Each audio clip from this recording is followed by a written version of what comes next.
mga napapanahong balita.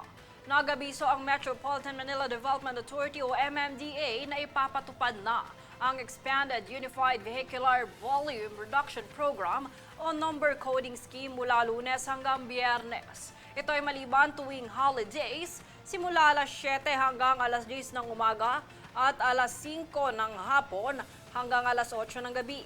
Sa ipapatupad na programa, bawal muna bumiyahe sa coding hours ang mga sasakyan sa Metro Manila batay sa huling numero ng license plates na makikita sa inyong screen.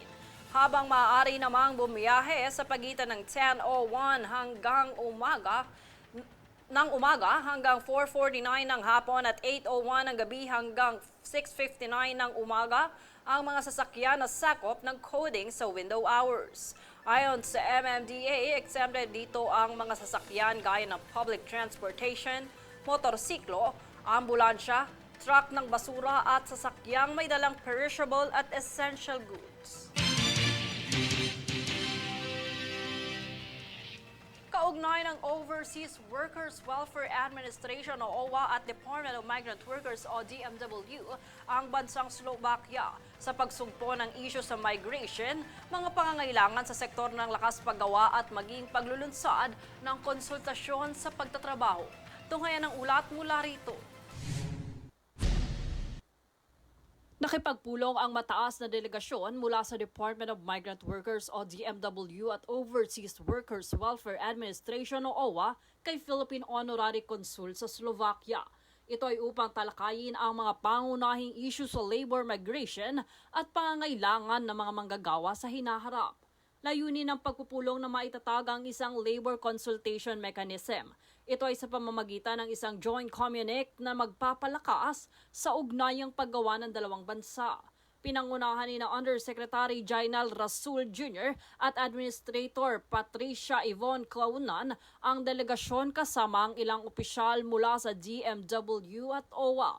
Tinalakay rin ang nalalapit na kasunduang bilateral na titiyak sa karapatan at kapakanan ng mga manggagawang Pilipino sa Slovakia. Kasabay ng pulong, bumisita rin ang delegasyon sa mga manggagawang Pilipino sa isang food processing plant sa Bratislava. Ibinahagi ni Marvin Ayaso, isang OFW na dating nasa Hungary, na maayos ang kanilang kalagayan at pinapahalagahan ang kulturang Pilipino sa kanilang pinagtatrabahuan. Pinuri ng mga Slovak employers ang sipag, disiplina at pakikisama ng mga Pilipino sa trabaho. Bahagi ito ng European outreach ng DMW na layuning pakinggan ang mga kwento ng mga OFW at tiyakin ang kanilang kaligtasan at kapakanan sa ibang bansa. Jade Buhoy, nag-uulat para sa Golden Nation Network.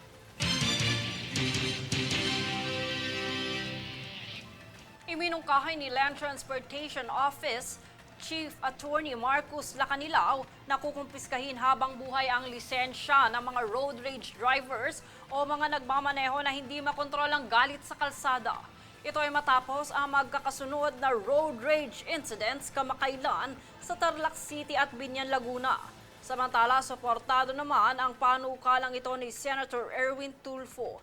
Aniya, tama lang na hindi payagan na magmaneho pang muli ang mga driver na nagwawala o nananakit sa lansangan. Kami ang boses ng pagbabago. Ako si Jade Buhoy at ito ang News Force.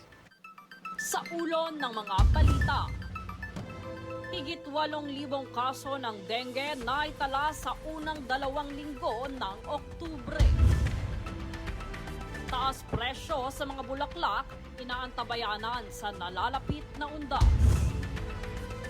LTO inirekomenda ang lifetime ban sa lisensya ng road rage drivers. PPA naglabas ng core travel essentials ngayong undas. PNP magbabantay sa mga bahay na may iwan ng publiko sa undas para makaiwas sa nakawan. DMW na iligtas ang 32 marinong na abuso sa bansang Fiji. Batas at pantay na balita, komprehensibong ulat para sa sa pulso ng masa. Ito ang News Foods.